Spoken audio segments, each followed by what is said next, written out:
to the StarCraft 2 World Championship Series Europe.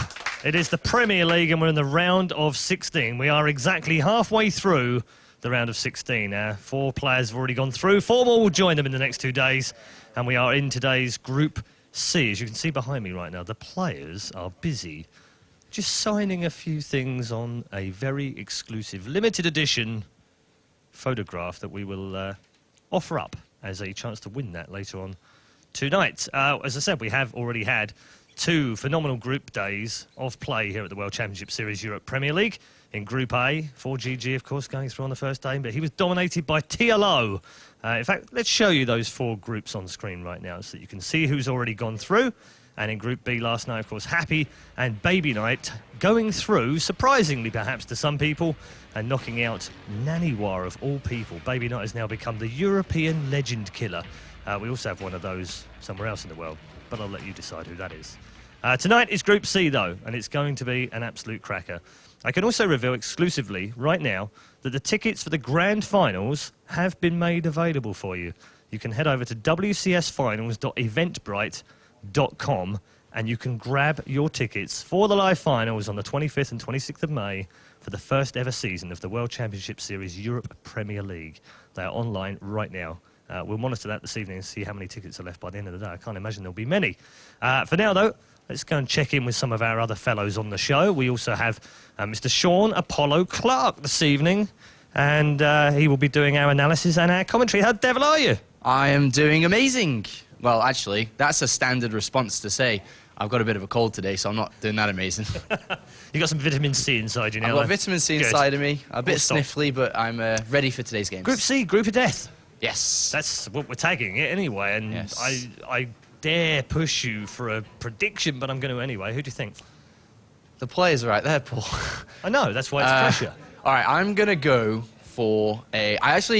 should I bring this up now? Carmack, of all people, I made a little bet with him. You made a bet with Carmack? A little one. Have you not learned?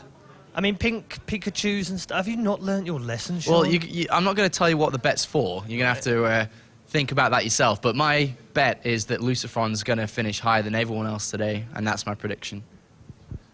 Okay, did you just do an artosis on me? He's going to finish higher than everyone else today, which means he has to win the group, right? So he's going to win the group. Okay, good. Yes, he will. Okay, he's going to win the group. LucifroN is my man. LucifroN's my man. Okay, I hope he's right, actually, because, you know, Terrans need a bit of love. Thank you very much to Sean. We'll be seeing him in the commentary chair a little later, and, of course, with some analysis. And it's also time to introduce you to our social media man of no fluff. It is, of course, Mr. Hubner. How the devil are you? He's good? Okay, fantastic. He's going to bring you all the action from Reddit, well, if he can be bothered, and StarCraft Reddit, that is, and also on Twitter and on Facebook. You too can get involved via social media. Don't forget / on facebook.com StarCraft for the official StarCraft page, and of course at StarCraft on Twitter. And if you want to get in touch with us for VODs or live schedules, also make sure you join us on Twitter at ESLTV, facebook.com / ESLTV. It's time to introduce you to Group C in a little bit more depth now. 4 fantastic players, $500,000 plus won by these 4 guys. As you can see on our screen right now, the predictions this week, or today rather, are from none other than Group A winner TLO. So he knows a thing about these 2. He's gone for MVP winning the group, and LucifroN going through in second. Sase in the group, of course, the Swede, who is probably one of the hardest working StarCraft players in the scene. LucifroN, probably, well, inarguably the top Terran in Europe right now. MVP, we all know how good he was. Over $340,000 won in StarCraft 2 Wings of Liberty. But there's a little question mark over his form in Heart of the Swarm. We'll find out tonight whether that's true.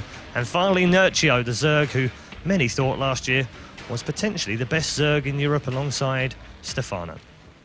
So there we go. There are your 4 players who are playing in tonight's games. Who are they playing and how do they stack up? Let's take a look at the brackets and show you which games we have for you this evening. We have Sase taking on MVP. But first up this evening, we will have LucifroN versus Nerchio. It's promised to be an absolutely cracking game between 2 of Europe's finest players. And to bring all the action to you, live and unadulterated, live from Cologne, it is the wonderful pairing of Apollo and Kalaris. Thanks very much, Paul. Welcome to the caster's desk here for day number 3 in the WCS Europe Premier League. This is going to be a pretty darn good one. This is a fantastic... It is the best group of all 4. Yeah, of all the 4, of the round of 16 groups, it's number 1 for me. Yeah, I can't agree more. We have 4 of the best players representing here in the round of 16 thus far. We are kicking things off with Nerchio versus LucifroN, I believe. Yes. And, well, these two, in terms of past results, they've actually played quite a lot against each other. It's very, very even, though, across the board. Even. Well, and nowadays, and I think a lot of predictions-wise as well, LucifroN's coming to this series as a favourite here. We'll see how things are going to shape out. Probably going to... Well, the map pool, map V2 about to start. Nerchio, don't think he's feeling too confident about today's group, Clarence. No, I had a few words with him before. Not feeling too high up there in terms of dealing with this group. He knows it's the group of death. He pegs it as that. He knows all of the potential downfalls that could occur here against these very, very strong players. And going up against LucifroN to kick things off, it's going to be difficult. LucifroN comes very well prepared. And Nerchio said to me that even if he were to watch his opponent's replays, he knows he'd probably just prepare something out of the ordinary. Yeah, Nerchio has an interesting style in Heart of the Swarm. He actually has a lot of Roach Hydra plays, a lot of Roach Hydra timings, and we can actually see the vetoes working out in favor of more larger maps for these kind of timings to hit in. Yeah. Whirlwinds out there, Star Stations out there. Belshire versus Neoplanet are the 2 smaller maps left here. LucifroN not wanting to play on Daybreak is interesting. It's always one of his big maps. And Neoplanet S is a surprising veto too. I think that Nerchio in the end will be quite happy that Star Station and Whirlwind are still in there. Very open. Yeah. If he wants to go for a Ling play, like he does have tendencies to do so nowadays, then that can help him out quite a bit on a big map. But still, LucifroN can exploit the angles as well. Goes for a lot of drops from time to time, and we'll see if Nerchio is going to be able to thwart that. All right, so we're going to be starting up with this series shortly here. It's going to be a great set of games between these 2 players. LucifroN looking as one of the best players at the moment in the European scene, yes, for sure. He's now full-time. He's committed to playing Heart of the Swarm.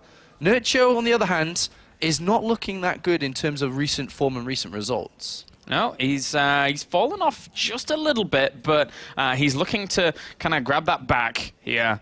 But again, going into this first series, not feeling too confident about his initial opponent. He was talking to me earlier about the potentials of Hellbats being a problem for him, and that potential to actually drop those into mineral lines and try and deal with those. He thinks the investment on Hellbats is a little bit lower than it should be, but still, we'll see if he's able to clean it up. If he has the intel required in terms of overlord placements, vision on the map, then he can see it coming early enough and might be able to deal with it. Well, Nerchio has a task ahead of him here against such an opponent like LucifroN. LucifroN, funnily enough, I mean, you know, you've got his results down too. He hasn't really had any big results. Weirdly, because you look at LucifroN, you're like, this guy is, you know, a very talented individual. But when it comes to results on paper, Nerchio outweighs LucifroN by miles. Like, it's so much of a difference between the 2 players. Yeah. Nerchio's won multiple tournaments, was winning everything and anything in Wings of Liberty. But LucifroN, No, you're right. Nerchio's pretty much doubled LucifroN's prize pool. Some could put that down to LucifroN not being as active before he actually made that appearance during the Gathering, which he ended up clinching the title at, which is really where LucifroN all of a sudden kind of jumped back into the scene and said, I am here, I am still present. But ever since then, he's slowly, once again, been rising and rising and rising, really never taking too many kind of troughs in that continuity to this point. And it's kind of similar to Baby Night in a way, in terms of slowly getting better and better. And now here, in Heart of the Swarm, LucifroN is looking extremely strong. he's looking great. I've watched a lot of his games. He looked great in the round of 32 as well, cruised through. And today, he has one thing to think about, I think, going into this, and that is to avoid losing to any all-ins, any aggression that Nerchio's going to throw at him. Nerchio is a player that's a little bit rocky. He's not in the same shape he was, let's say, 12 months ago. So I think that LucifroN's going to be playing this series very cautiously here. looking at what Nerchio is trying to do, because I don't think Nerchio is going to come into this with the best mentality either. You know, on Twitter he complains a little bit about imbalance and doesn't have the most positive mindset to approach playing this game at the moment. I think it's a good analysis of the point here. I mean, I was speaking to Nerchio earlier again, and he was describing exactly the same sentiments in the form Ace of Bly saying, "Nerchio, we trust in you." Or Mr. Bly, a Ukrainian player, unfortunately did end up falling down to Challenger League, but still very, very strong Zerg. But what was the point I was making? It was Nerchio, yes. You brought up the fact that he may be relying on some earlier aggressive tactics here. And you're right, LucifroN has to worry about that, because Nerchio feels that the longer the game goes on, then the less chance he's going to have. An army composition of Terran with, I don't know, just something insane. Say just battle cruisers, ravens, some bio on the floor, just anything. He's going to have a really, really hard time against. So he doesn't want the game to go too far against LucifroN. Well, we'll see how long these games go on. LucifroN, great player, solid style. I think we're going to be expecting. And LucifroN, when I've watched his games, he reminds me very much so of the way that Innovation plays. Innovation being one of the best Terran players out there worldwide, if not the best, looking as one of the most dominant players in StarCraft at the moment. LucifroN plays identical with his movement out, the way that he uses his units, takes his third base, upgrades the same style. LucifroN, though, funnily, previously in Wings of Liberty, did open up mech, copying the same style or similar style as MVP. But nowadays is much more about using Marines, tanks, Widow Mines, Medivacs. I think he's going to come into this looking pretty good. No, you're right. The evolution of LucifroN's play really does stem from, obviously, him having a brother practice partner in the form of Vortex. And for the longest time, he did fall back onto that mech very heavily. So there is a slight surprise in the fact that he didn't follow on with the Straylock train of thought and then try and get that up and running a little bit better with those Widow Mines, etc. But he does like to fall back on that very mobile bio play with the Widow Mines in back support there. And it can work wonders for him if Nerchio even goes for something like Zerg Mutalisks and something like that. He's going to have meticulous control dealing with LucifroN. What are your predictions for this? In this series and the group, like both? This series, Nerchio is feeling rough. Again, we talked to them before. He's feeling rough. So, and LucifroN comes in with a great wealth of practice, a great wealth of knowledge here into this matchup. So I think we have a 2-0 on our hands, potentially for LucifroN. And then from that point, I say LucifroN takes one of the top spots. Yeah. And I'm secretly hoping Sase for the second one. Okay. Not MVP. I don't know. I think that we might have an upset on our hands. I think that might occur. Strong words. So we'll see. Strong words. LucifroN, though, let's see what he can start. I think if he opens up this game with a nice quick 2-0, which I'm predicting myself, I think LucifroN's going to do extraordinarily well here. He's going to be setting himself up beautifully to move on to the round of 8, looking closer and closer to edging to the later stages of the WCS Europe Premier League here as the game is about to begin between these two players. Nerchio, can he fight this uphill battle? He needs to prove his worth here in Heart of the Swarm. He hasn't done it so far, for sure. He does, and he's going to be going up against the Menace in the form of LucifroN, as we do have spawning down to the bottom right-hand corner as our Red Terran representing Caronte and Spain. He goes by the name of LucifroN.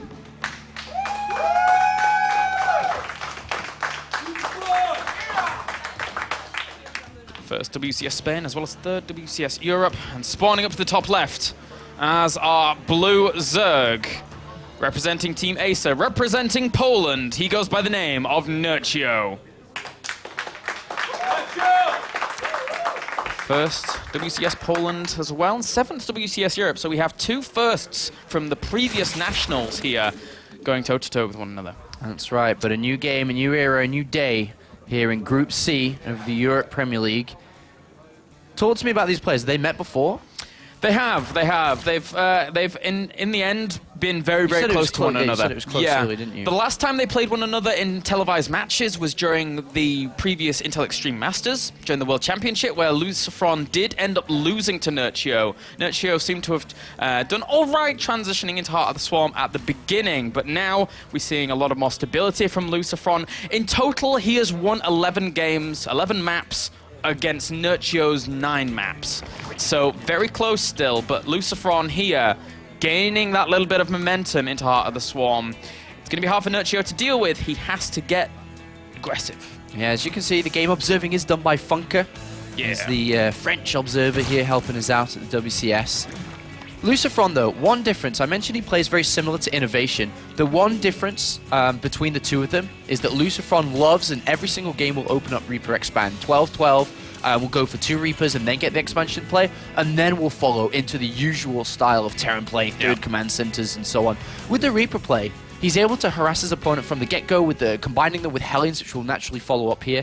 He can look to do damage, but I think the most important part is the Reaper to Hellion is not to lose them overall. If you don't lose them, you're able to take a much faster third base to be able to power your production earlier. No, you're right, and just poking forwards, getting that little scouting intel right at your opponent's door, being able to know if your opponent is going for something a little bit crazier than one would normally go for, is so important here, as LucifroN does move out across the map with that first Reaper. Second one going to rendezvous along with that, so good potential to do the scouting he needs, as well as a little bit of damage. All right, so Nerchio hasn't opened gas at all here, so he's not looking to play aggressive. This is something we see a lot of Zerg players doing nowadays, taking early gas, show speed, maybe go for an attack earlier, but if LucifroN plays this right, which he will, kill off these Zerglings one by one, and with the second Reaper, he'll be able to go in and see this. Yeah, just poking around, having a little bit of a look, see what you can find. Factory's going down as well as Command Center behind all of this. Command Center on low ground actually here for LucifroN.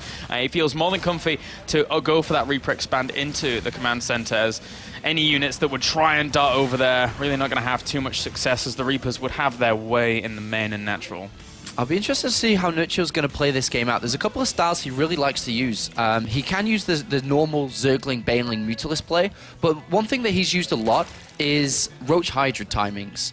With Roach Hydra timings, it's actually very strong against Widowmine play, not so much against tank play, but that's going to be dependent on what he sees. Does he see tanks or Widowmines? I think that may, force him into one or the other. And LucifroN behind this, he's now taking the most economical route that we've seen through WCS here for Terrans. He's just going for that standard play that we've determined is pretty much the go-to build here for Terrans against Zergs. It's so useful. Third command center going down, along with some Hellion support with those Reapers. So he gains himself great economical standing, but still has the threat at the front.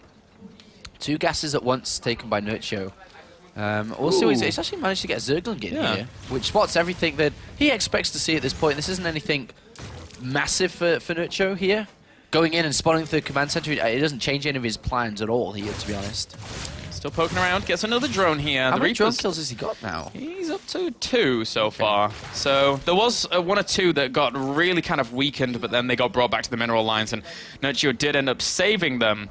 But still, piling on the pressure, still has that stim as well as Marauders in production.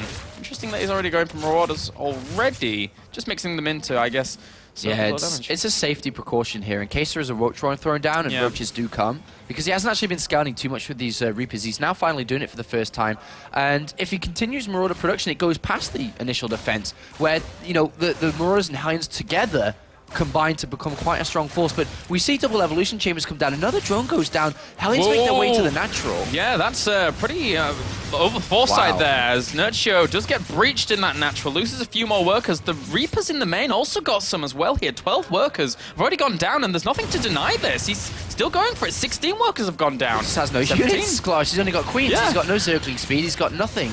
He's got drones and queens. He's trying to make a Roach and he's getting 9 more drones on the way. 20 workers, 21 workers gone down now, 22. The third base is on the way, so he's going to have an access to a lot of lava, but I don't know if he can replenish that many. It's 36 workers to 36 workers. Nerchio's just not looking good at all here. I mean, it's very surprising he'd let something so simple do so much damage. With the Zergling upgrades coming down, we now know that he wants to stick around to that. But I'm pretty sure he hasn't even got Zergling speed at this point. Did he research it? I didn't see it in the production tab. No, I don't think so. No, he doesn't. He doesn't even have Zergling speed. So mistakes are just lining up.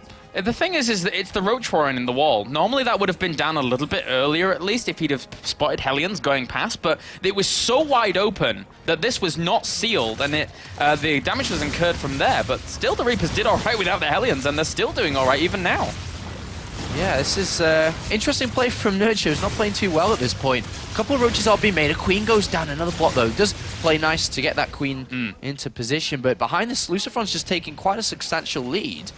Not so much in supply, but he's able to get this third base down. There's no threat of pressure towards it. His production's coming down. His engineering base are looking great with the upgrades coming in. Yeah, this is spiraling out of control here for Nerchio right now in terms of how stable LucifroN is behind this. He's getting his layer as well as a lot of overlords. Is he just going to go for some kind of aggression here? I don't think so. At this point, it doesn't make sense to go for aggression. I think that, you know, getting a lot of overlords is just spending his money. I'm not sure if he wants to build drones over towards that third base when he hasn't really fortified it yet. He doesn't know that it's ease of access to get to there. But, I mean, just circling speed is just a crucial mistake here from Nerchio. He will be looking to get towards the Bailey Nest soon, which is a structure missing as well. No, the Spire play will come down. Drones again. Roach is trying to catch these Hellions, but... Yeah, even the Armory now on the way here for LucifroN, just timing that up nicely with the 2-2. The Hellions will get out for now, as that Armory is going to finish in just a second. But still, tons of drones in production here. 65 right now to 58. So very... Well, it's all right in that regard, but still, with LucifroN fortifying himself that third base, and he has a really nice wall in between that base there as well. He solidifies himself those 3 bases, and Nerchio needs to do something about that. If not, expand himself, actually do some damage. Yeah, Nerchio has 2-2 on the way with Roach Speed 2. Infestation Pit's the tech of choice instead of Spire. Nerchio, in all of his Wings of Liberty playstyle, I guess the one unit to describe Nerchio would be the Infestor. And, you know, it looks like he's going back to familiar grounds. Yeah. Infestors, there was a lot of Lings as well for Nerchio a little bit earlier on from that, but he is also continuing on those melee upgrades, so won't be surprised if he did go up to a Hive at some point, try and get those Ultras out to take control of Belshir Vestige here, but speed now starts, so does that Hive as well. But as you said before, having speed out, if a push like this is coming, is kind of important. Yeah, I mean, look at the units that Nerchio has. He kind of doesn't really have any at this point, so... He's down to 36 army supply to 62, only 15 Roaches, quite a few Marauders mixed in. No mines, though, surprisingly. LucifroN going over to tanks and getting the +1 attack upgrade here. Now Lings are being made. Circling speed is on the way, but it's not going to be in time. Nowhere near in time. He's getting Burrow as well, so I assume that's just going to help out those Infestors once they do end up coming along. Throwing down some scans, trying to clean up that creep, trying to constrict Nerchio a little bit here, trying to push him on back whilst establishing a fortified position here himself. And this third base, it's almost going to get ransacked here. The Roaches try and push on in, along with the Lings that do not have speed yet. They're on creep, so it's benefiting them a little bit, but not enough to actually deal with this stem back and forth here of LucifroN. There's 2 medevacs. Gonna have a hard time keeping this army fully healed up, and that's... Siege Tank almost barely goes down. He needs to bring that down. It's still doing a lot of damage. There it goes. It does fall. LucifroN now flying away, trying to do some damage in the main, maybe. Yeah, the thing is, usually with that kind of push, even that small push there, it's usually to pick off a 4th base or something, but because Nerchio's quite far behind in everything, he just didn't even have a 4th base. That went all the way to the 3rd. He did manage to survive, but 5 Infestors are coming in with 2-2 approaching here for LucifroN and a great supply lead. Ling's just getting destroyed here. Yeah, they had speed just barely at the end. The Ultralisk Cavern is now going down for Nerchio. He needs to buy time for that to actually complete. If he doesn't, then he is going to be as dead as doornail. It's so hard. He has 2-2 finished up. He can start 3-3, but I feel at this point he needs to pump all of his economy into units to try and deal with this aggression. Yeah, this is looking very, very one-sided. More so than I would ever expected here. I knew that Nerchio wasn't in good shape, but I didn't think this kind of shape here is he's getting absolutely just brutalized. And this little drop here spots the Ultralisk Cavern as well, so he knows now that he can easily switch into a few more Siege Tank production as well as those Marauders if he wants to. Even more medevacs gonna head on out here to try and plow pressure to this third base, but still it's only Roaches against this Marine tank base play. The Roaches are just not doing enough. He never got range upgrades. He was only focusing on melee, and all of that investment is useless right now. Yeah, I mean, the Roaches can't really do massive amounts of damage in here. And the thing is this, yes, you can destroy a Terran army that's outside your base, but what are you going to do when the next one comes? And then the next one after that, and LucifroN's taking a 4th base at this point. His production's going to keep on scaling up with 8 Marines per cycle coming in, Medivacs waiting to go. It's a very difficult position for Nerchio to be in. He's down 110 supply. He hasn't even had, I think, one moment in this game where he's looked good, looked like he was winning. Yeah, it's just kind of been downhill from the beginning here, but still, can he buy some time here for 3-3 and Chitinous placing as well as Ultralisks come out? I don't know, that is a big Marine tank force here. Siege is up a little bit later than I was expecting here, so one of the siege tanks will fall pretty rapidly, but still, the Marines providing great support with that 2-2, pushing on forwards once again. Infestors don't have any energy, and the Queen goes down, so even limited in terms of production, he's at 157 supply to 97. Yeah, I mean, the problem for Nerchio now is that he's going to lose this base. And if he loses this base, then he just won't have the income to even support more than a couple of Ultras. He has 2 on the way. Yes, he's got great upgrades, but it won't matter when he just doesn't have over 100 supply, unfortunately. He kind of needed, whilst he was getting this composition up, he kind of needed to keep LucifroN at least dancing around in the middle of the map, not constantly pressuring this third base. The third goes down there for Nerchio, and now LucifroN is doubling his opponent's supply at this point. It's really, really bad news bears here for Nerchio. He has Ultralisks out, but how effective can they really be? 114 supply to 39. This is just the most one-sided game we've seen all in the round of 16 now. This is, I'm trying to think of any other game that I've seen that's been more one-sided than this, and unfortunately I can't. No, LucifroN just with the little bit of pressure that he put on early, getting those 20 worker kills with those Hellions and Reapers really set Nerchio off to a very, very bad start, and LucifroN has continued piling on the pressure. The Ultralisks and Lins are going to try and run into a position where they can do some damage themselves, but getting caught between this bio without their Ling support, they are not going to last for long. Yeah, Nerchio's just is not looking nowhere near the same player he used to be, Kalaris, today, unfortunately. And that's a little bit sad. A lot of people, support Nerchio with his Zerg play. I used to be a great fan of his Zerg when he was winning all these tournaments, but today he's just outclassed by LucifroN, who is in shape. Looking at one of the favorites to advance through here alongside MVP, for sure. And now with LucifroN gathering up this kind of army, 11 siege tanks, as well as 61 Marines and 3-3 on that bio done. This is an army, just about to be done even. This army is catastrophic here for Nerchio. Charging in here with a few of those Ultralisks, but he doesn't have nearly the Zergling numbers he needs to actually tank for those whilst they plow on forwards and try and close the gap. The remaining Ultralisks will end up getting pushed back there. And there you go, GG for game number 1. LucifroN looking pretty masterful there in game number 1. Just domination. There's actually no other word to describe it. That was one-sided, easy. LucifroN just making this game. I mean, there's a reason LucifroN sits at the very top of the ladder all the time. All the time. I looked at his account today, and, well, I mean, I'm not going to give account which barcode it is, but basically, normally he's sitting around 1 or 2 or 3, but he was a little further down than that, basically because he just hadn't laddered all day, but he was still in the top 10, so kind of people in Grandmaster, it fluctuates very, very rapidly at the very top. Unless you're playing absolutely all the time, every single day. But he's able to stay there without even playing. LucifroN, I mean, what is his win percentages across the all 3 matchups at the moment in Heart of the Swarm? Do you have that? For Mr. LucifroN in this matchup right now in Heart of the Swarm, it's actually statistically his worst matchup in inverted commas. 23 wins and 14 losses in terms of maps, which equates to around a 60-some% win ratio.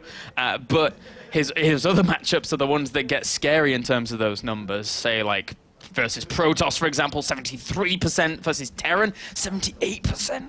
So LucifroN here in Heart of the Swarm has really found his pace, his rhythm, his composure, and dealing with him here in Group C for all of these players is going to be pretty tough. Yeah, I don't know. I mean, Sase and MVP, they're going to definitely bring the fight to LucifroN when it comes around here. I mean, all credit to Nerchio. Losing 22 drones is always going to be a difficult game, no matter which way you look at it, isn't it? Yeah, it really is. And just coming back from that, the fact that he had a third command center down, it was 36 workers to 36 workers. But with the third command center done before a third hatchery was even anywhere on the cards, and being able to pump out 3 SCVs at a time while still applying pressure on the same worker counts is devastating for that Zerg. What do you think that Nerchio needs to come back? Does he need to just sharpen up on things, or...? I think that he may end up going for something like, again, as we talked before, maybe something aggressive, but that could be a little predictable in essence, as Nerchio really didn't look phenomenal that game in game number 1. So game number 2, he might try and bring the pressure to LucifroN, but LucifroN might read into that. Well, the next map is Whirlwind, so it's going to be a bit more difficult to be super aggressive Nerchio on this map. And remember, you can get your tickets, as Paul mentioned, Red Eye mentioned in the opening show. Yeah, go to wcsfinals.eventbrite.com. Bright. What does bright mean? Absolutely no idea. No. All right, okay. Well, Whirlwind, as Mr. Apollo mentioned, is our second map. And Nerchio, I think if he played the same style, if he were able to wall off properly with Double Evolution Chamber and Ro16 once he realizes that Hellions become a threat, and then from that point on, tries to control the middle of the map with, his heavier Zergling play and tries to force his opponent not to make great strides towards his bases, then maybe he'll have more success. Whirlwind's a very, very big map.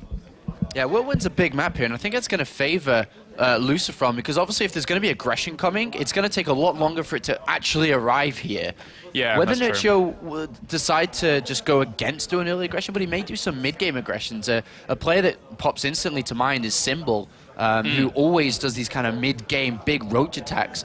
A big play that I've seen Nerchio use a lot recently in his attempt to figure out how to play against Terran is Roach Hydra timings. I mentioned it a little bit earlier. Yeah. It's something he's a big fan of doing. Getting in there as soon as 2-2 completes. If you start your upgrades nice and early, you can have a window of opportunity where your opponent's only at 1-1 upgrades. Get in there when you have 2-2. It's right before he has a massive amount of units and an army size too. Maybe something he'll fall back onto. It's such a scary thing to do, though, going into game number 2, in terms of Roach Hydra against... if the Terran can do damage to your economy line, going Roach Hydra against an opponent that has an equal or superior economy and production is really hard to make work. So we shall see here in game number 2, as we have spawning up to the top right, the victor in game number 1, as our Red Terran. Give it up for Caronte LucifroN.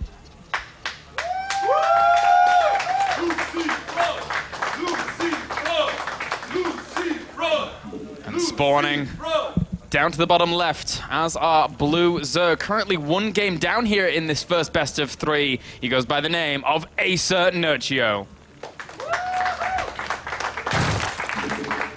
Would you go as far as to say Nerchio's the underdog of this group? In the end, I mean, considering that the wealth of talent here across Group C is so strong, I think yes. In game number 1, he wasn't performing to his best abilities. And if that continues here, he is going to get hammered down. Oh, let's hope not. Let's hope not. Let's hope not. 12 barracks without a 12 refinery here by LucifroN. I wonder if he's expecting some kind of early pool play. I don't know why. I mean, there's a couple of reasons why, I suppose, but I thought the standard approach from LucifroN here would be going command center first. On a big map like this, it seems very normal to be doing that. But going for barracks, I would have thought we would have seen a refinery coming down. So it looks like he's just going to play an older 1 barracks command center. Instant win versus any early spawning pool builds. Yep, helps out quite a lot. And to come back to the point that you were just making, though... Instant advantage, I should Yeah, yeah. But, I mean, to come back to the point that you were making before about Nerchio in terms of looking a little lackluster here thus far, his transition from Wings of Liberty to Heart of the Swarm has been kind of a tough one statistically. Yes. In Wings of Liberty, every single one of his matchups across a huge pool of games, and I mean close to thousands of games, like 2,000 games or something ridiculous. It was like 66% to 65%, 67% in every matchup. Now in Heart of the Swarm, it's not looking as hot. Against Terran, 40%. Against Zerg, 64%. Not changed too much. He liked Mutalisks anyway in that matchup. And then, against Protoss, 52%. So Nerchio here has to step it back up in Heart of the Swarm. Dropping down, 20 odds, 25 odd % against a Terran player. That's a lot. That kind of emphasizes the position that Nerchio's in at this moment in Heart of the Swarm. And yeah. I wonder if it's all about just the way that with Wings of Liberty, he was so focused around Infestors. That was his play style. Now they've changed. They're not the same anymore. He has to refigure out the matchup pretty much. He's already exhibited the fact that he likes Lings into quick upgrades with the melee and then into Ultralisks, but you also made a good point in the fact that he can diversify that up. He can go for Roach Hydra, and LucifroN has to cover his angles a bit, but that's what LucifroN's great at. He covers all the angles. He plays so stable. One of the strengths of LucifroN in this position is that they've spawned cross map to each other. Yeah. So LucifroN actually knows that there can't be an overlord that's going to spot anything inside his main base. For example, if you wanted to risk going for a Blue Flame Hellion build, double factory, is something that would work really well in these positions. Yeah, you're right. It's very difficult to get that Overlord there in time to actually spot that kind of thing. As Nerchio, well, because it's cross, he had to send his Overlord. He doesn't send it straight across the map. That's insanity. Yeah. He has to send it to the opposite corners of the map here to try and keep things going, try and spot if his opponent is there. And now this Natural is up and running, good to go. He's getting that star port as well. LucifroN might go for some drop aggression. Yeah, starport coming down. It may go for... It depends here. If he has a Tech Lab done, he could just go for the old Banshee play. But I'm interested in the gases from Nerchio that come down a little bit earlier than normal here. Coming down at 5 minutes 20, and I think we might be seeing a RoTron or something coming from here. You got a little bit of supply blocked, and Armory's coming down here. Hello. You were right there. With the drop play coming, Thor drops. Not Thor drops, sorry, Hellbat drops. Thor drops would be sick. Strelok, man. Yeah, he'd be all over that. Well, we'll see if this works on out. What we might see LucifroN do here is keep his Hellions on the map, drop in the back with 2 Hellbats, and then try and poke in the front with 4 Hellions. Yes. And try and really, really ramp up that pressure. Nerchio set himself up the defense, but that wall... It needs to be tight, and he already is solidifying that, so good stuff. Yeah, good stuff there. He's got 4 creep tumors, which would love to go down, but there are a couple of Hellions that are looking for that drone. He's going to find it. Poor little guy. He never knew what hit him. And that Hellbats are going to be in production very, very soon here. He's actually adding a Tech Lab onto something. I assume it must be a barracks here. The Hellbats are now in production. Hellions poke forwards. He could technically kill those creep tumors if he actually used the splash to his advantage on the buildings. Yeah, but he take a lot of damage from the Queens. That's true. Maybe he wouldn't be able to get them fast enough. But we are actually seeing the melee upgrades coming down. Is Nerchio... he does have the... With the RoTron coming down, I was going to say, is he going to be able to defend against these Hellbat drops?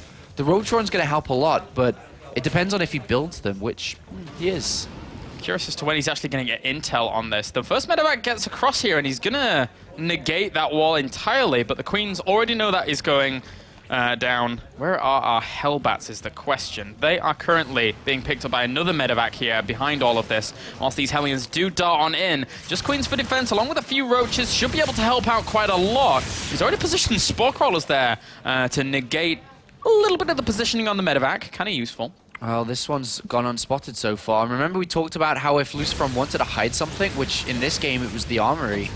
He has no idea about this at all. Yeah. He's only got a handful of Roaches. He's constantly assuming that this is now the looming threat here, but at the same time moving through to the Natural with that boost as well are those 2 Hellbats. So it's pretty much exactly what we said before, but just a little bit different in terms of that second medevac actually helping out here for support. A few of the drones do end up going down very quickly. And where are the Hellions? They're at the 3rd during all of this. 10 workers have died thus far. He's killed so many on this Natural here. 10? Is that the total now? It's like 13 and more on the 3rd base. And actually, Nerchio kind of got lucky there. He was transferring a lot of drones over to that location, but then pulled them back as he realized that that drop was actually occurring there. So he now tries to apply some pressure in the main once again. Even if he doesn't get any damage done, he sees the layers done, which is kind of all right, but he knows that at this point it's probably more for 2-2. Yeah, see the evolution chambers going down. Could have almost got that there, but I'm interested to see, are we going to see the Infestation Pit, or are we going to see the Spire from Nerchio in this position? But behind this is, you can see LucifroN's getting his production set up. Beautiful build again by LucifroN here. Really well timed out. Excellent add-ons of the barracks here. So he's going to be able to produce about 9 Marines per time. Well, 8 Marines and 1 Marauder if he wants to. Yeah. And it will be that Infestation Pit again here. Nerchio's, he's going to hunker down. He's going to try and master this Ling Ultra style as quickly as he can. Do with a little bit of a sprinkling of Infestors. Really just help out regardless. Just to lock down your opponent. Whilst, obviously, LucifroN's going to be very, very mobile here with his composition that he's creating. Yeah, look at the upgrades, though. They are in favor of Nerchio. He does have a bit of a supply lead. Not too much of one. I wouldn't say he's got the economy advantage at this point. He needs a 4th base to come down very, very shortly. But if he stops this, he shouldn't take too much damage. He pulls his drones. Those Spores helping out quite a lot. He does lose quite a few drones there, though, despite actually those Roaches trying to help on out. 20 workers have died thus far. Another one does end up going down there, so 21 in total, but 12 drones in production as that occurs. And the drops aren't done yet.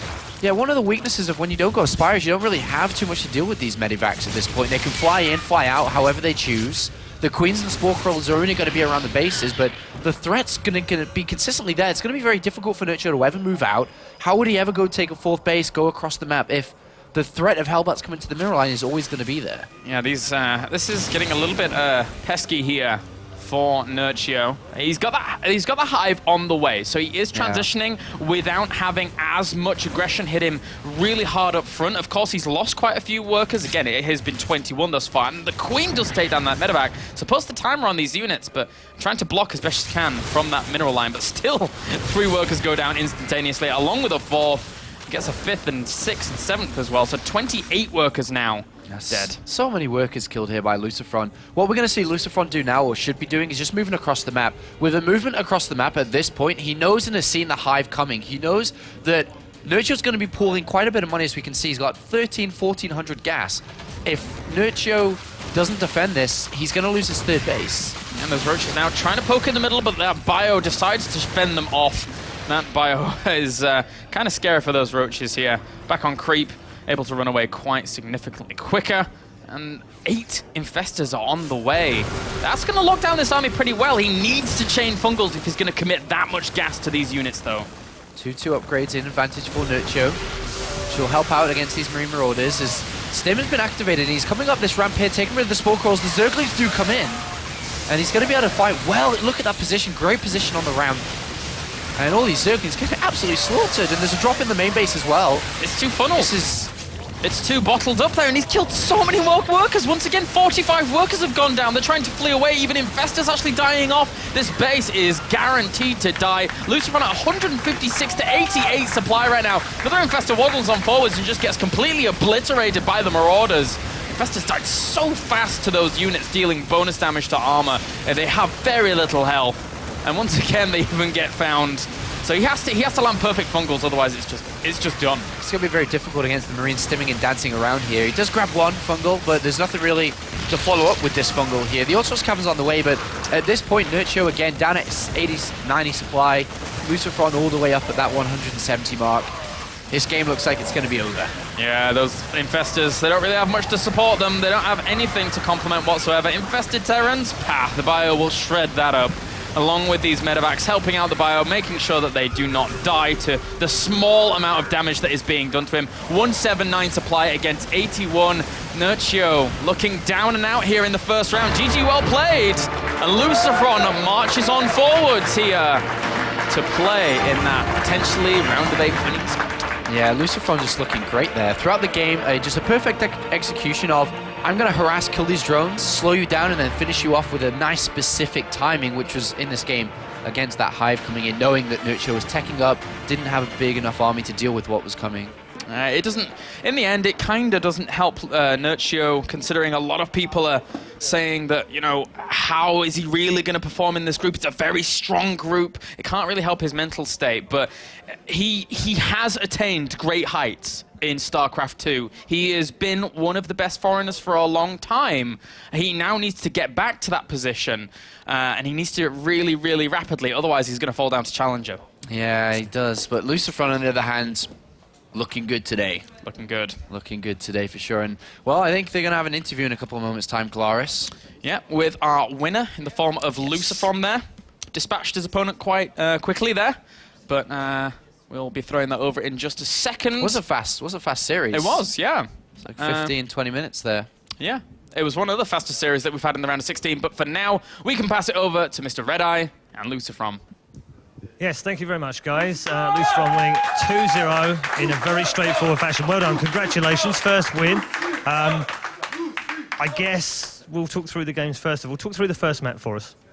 Well, thank you. The first map, it was well distributed, so it was a two-spam map, so I didn't need to scout with STB. I opened Reaper and saw that he was playing gasless, so I already planned to do this Helion and Reaper attack at the same time because he wouldn't have speed. And he made one big mistake, well, or I would say unlucky, that his queens weren't blocking the entrance, so my Helions actually managed to run by all of them. So at that point, the game was already over. Okay, and then map 2, not quite as simple, but still a straightforward win.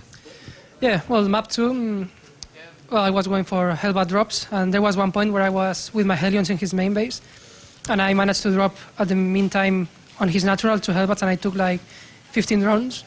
So from that point, he either had to or all in or just play too greedy to catch up, and he was playing really greedy with a lot of drones, so I just attacked before 2-2 because of that, and managed to take the win.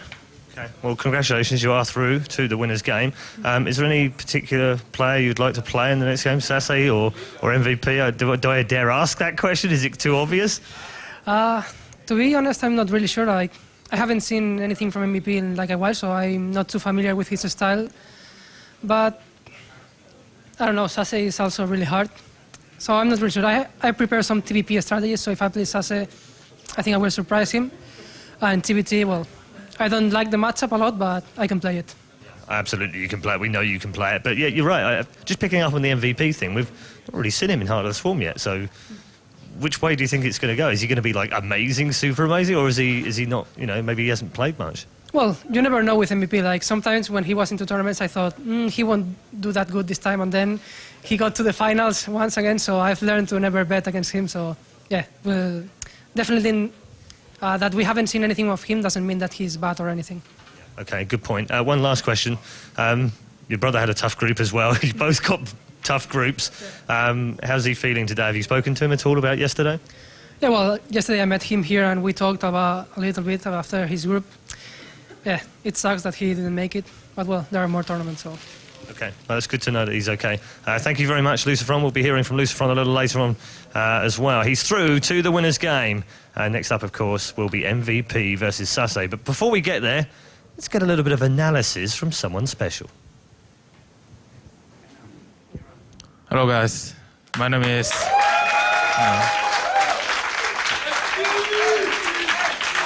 Okay.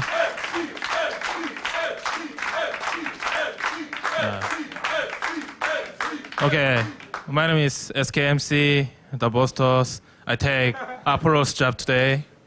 So, LucifroN take the first game and second game. He take game to Medibox. He play very well. Let's see, Helios and Hellbat is coming.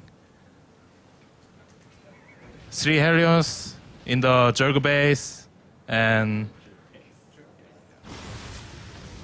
2 Hellbat is here. So Nerchio didn't know Hellbat is coming. So Hellbat destroy Jurg's drone. Yeah, really overpowered. Yeah.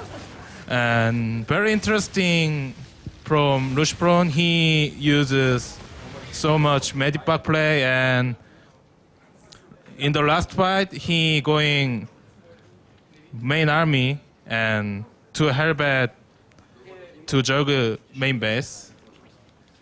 It's like Korean Terran play. Very well multitasking from LucifroN. Yeah, looks that. Fight main army and 2 Hellbat is here. Nerchio didn't know 2 Hellbat in the base. And Marauder and Marines destroy Jurg's army. Easy. So LucifroN destroy Jurg first game and second game. I think he's like Europe, new Europe hero Terran because he played very well and looks like Korean Terran. So I think I wanna watch he against Ripe and Sorky. Maybe that match is very interesting. Okay. Thank you guys and Paul.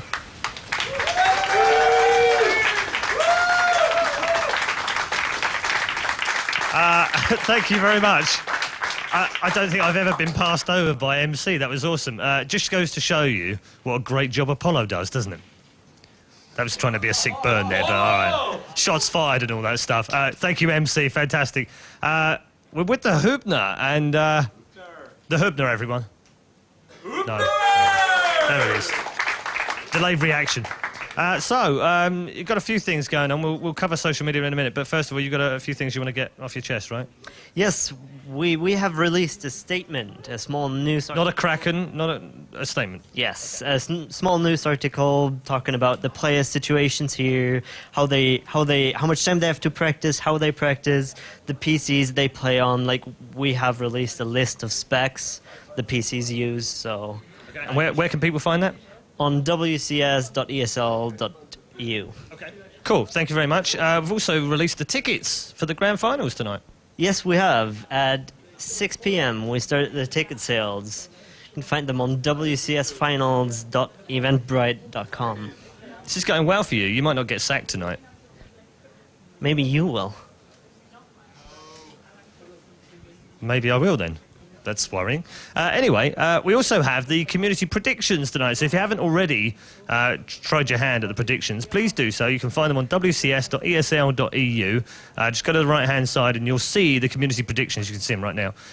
The community predictions are all there for you to take part in. And all you have to do is take a little tweet and tell us which way you think this group is going to go. And it's slightly easier for you because we've already had one game. So hopefully... it'll be easy to do. That's it from the social media. We'll get more from you a little later on. We'll also have, hopefully, if you can be bothered, a troll through Reddit. We'll have a look at some StarCraft stuff on there, maybe. Team Liquid Live as well. Don't forget the live thread. That's always up and running, and we love that one as well. I'm also taking part in that this evening. And if that wasn't enough, you can also interact with us using the hashtag #WCS on Twitter via @StarCraft and @ESLTV. We're going to take a very quick break. When we come back, it will be one of Sweden's finest, the hard-working Sase versus the #2 earning StarCraft legend of all time, MVP.